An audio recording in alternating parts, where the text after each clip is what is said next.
अरे कौन कहता है कि नारी की पहचान उसकी खूबसूरती से होती है। जब लक्ष्मी अग्रवाल की आती है तो नारी की परिभाषा ही बदल जाती है।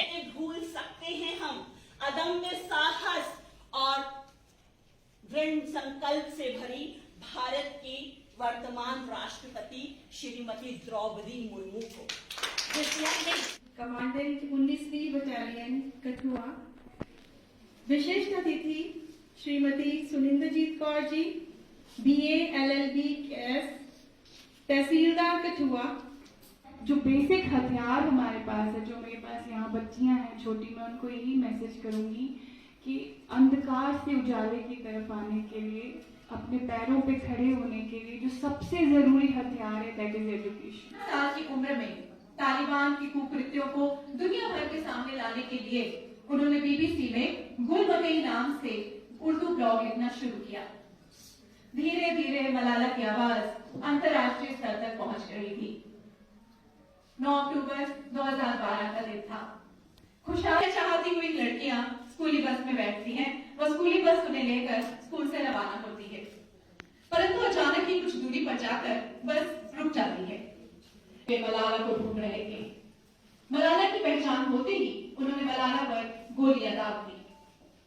लड़की पैदा हुई, परिवार में लड़की पैदा हुई। जो जश्न मनाने आए थे वो भी लौट गए। दादा दादी और परिवार वालों ने नाम दिया कुललक्ष्मी। उसे देखने के बाद जो नाम मिला उसे अपशुभनी नाम कितना बुरा। खुश हो रही थी कि मैं किसी जन्नत में आ गई हूँ, मुझे एक नया नाम मिला है। सब मुझे मारना क्यों चाहते हैं? एक माँ थी जो सिर्फ मेरा साथ दे रही थी। सबकी नजरों से दूर, मुझे कहीं दूर ले गई। SSP साहब को मेरा प्रणाम, जो आज के हमारे मुख्य अतिथि हैं, जिन्होंने इस क्षेत्र में शिक्षा की अलग जगाई, शिक्षा के क्षेत्र में प्रचार प्रसार में जिनकी अहम भूमिका है। बहुत आदरणीय बड़े भाई राजीव ढोगरा जी, प्रिंसिपल मैम, मेरे साथ में नायकगण। आज की इस प्रतियोगिता में बहुत कुछ कहा गया, बहुत लोगों ने कहानियां सुनाई, बहुत बढ़िया प्रस्तुति रही और समझने का ये बहुत बढ़िया प्रयास है कि उन्होंने इस पटल पर आकर इस प्रकार की बात कही और शिक्षकों को ये मौका दिया कि वो अपनी इस बात को रखें। साहित्यकार श्री चमन सिंह ठाकुर साहब, कठुआ के महान समाज सेवक एवं जम्मू कश्मीर की शान, जिनका शिक्षा के क्षेत्र में विशेष योगदान है, श्री पंकज डोगरा जी। इस IPS विद्यालय की प्रधानाचार्य मैडम बरिंदर जोत कौर जी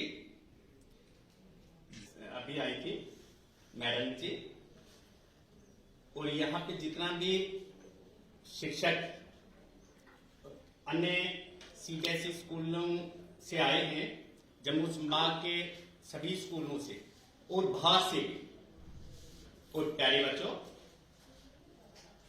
बहुत अच्छा लग रहा है कि आज मैं पुलिस वाला, मैं खतरनी रक्षक, अंगरक्षक, आज आतंक को योद्धाओं में आया हूं। मुझे आपने बुलाया और मैं धन्य हुआ।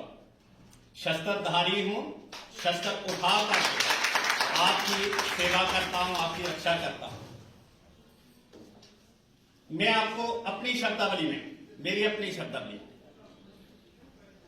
कलम के योद्धे कहता हूं। आप कलम के योद्धे हो, हम शस्त्र के योद्धे हैं। योद्धे, आपने ये जो आज का प्रतिस्पर्धा रखी थी, वाद विवाद, संगोष्ठी, सेमिनार, सिंपोजियम, बहुत से देखे। बड़ा लंबा जीवन मेरा विद्यार्थी जीवन में बीता। 22 साल विद्यार्थी जीवन के रूप में रहा, 5 साल जब मैं यूनिवर्सिटी में रेगुलर छात्र के रूप में रहा और काम ऐसा ही रहा। देखते रहे, करते रहे, करवाते रहे।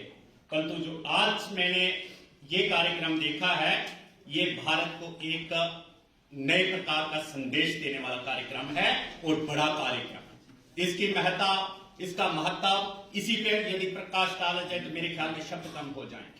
बड़े बड़े वक्ता, महान वक्ता यहाँ पे आए हैं और सबने विषय पर प्रकाश डाला और किसी एक विशेष बिंदु पर प्रकाश डाला, वहीं से मैसेज दे दिया, एक संदेश दे दिया सभी नई पीढ़ी के युवा लोगों को, छात्रों को, छात्रों को कि नारी जाति किसी से पीछे नहीं है, और यदि भारत को बनाने में किसी का विशेष योगदान है तो वह नारी जाति का, शक्ति का, और शक्ति जो है वो नारी।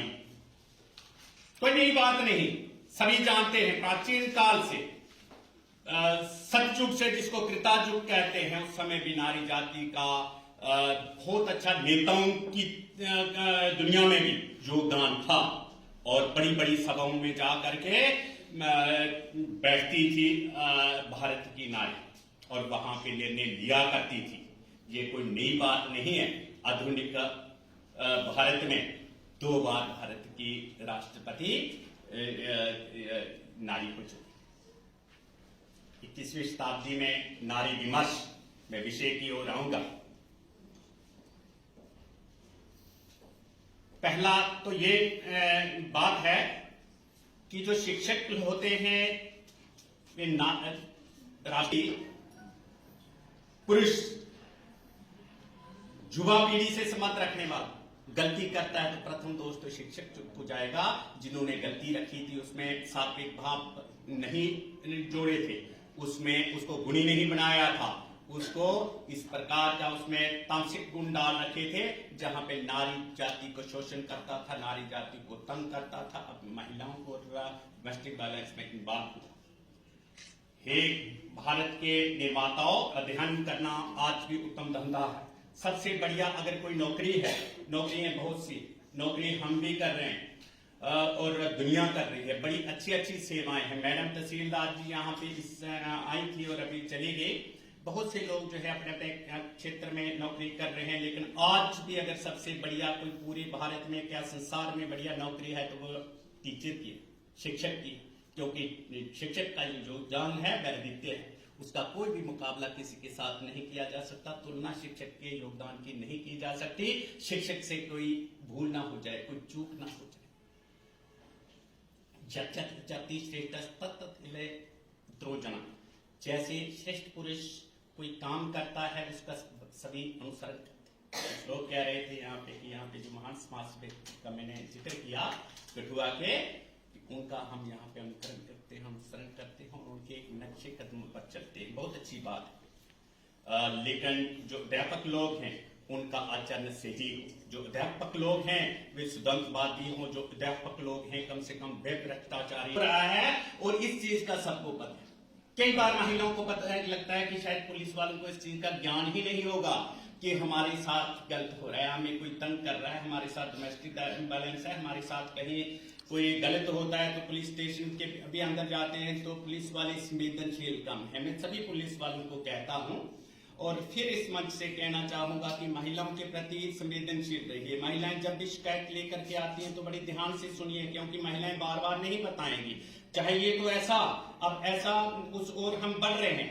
अब महिला पुलिस थाने और भी सशक्त किए जा रहे हैं और महिला पुलिस की 2 बटालियन और भर्ती हो चुकी है। अब उनकी ट्रेनिंग प्रशिक्षण शुरू होगा, एक कश्मीर के अंदर, एक जम्मू के अंदर, और पहले से भी एक महिला बटालियन जम्मू के अंदर है, और यहाँ कठुआ के अंदर भी महिला पुलिस स्टेशन है। परंतु फिर भी यहाँ पे यदि कोई कमी रह रही है तो वो पुलिस वालों का बिहेवियर। जो शिक्षक लोग हैं, जो बुद्धिजीवी लोग हैं, जो बहुत अच्छे पढ़े लिखे लोग हैं, जो ज्ञान के सागर हैं, वे नहीं चाहेंगे कि उनके साथ बहुत तरीके से उल्टी सीधी बातें पूछी जाएं, बहुत बार उनको बुलाया जाए, बहुत ज्यादा। चाहिए ये कि पीछे दौड़ करके पुलिस वाले उनके घर में जा करके महिलाओं की शिकायतें सुने।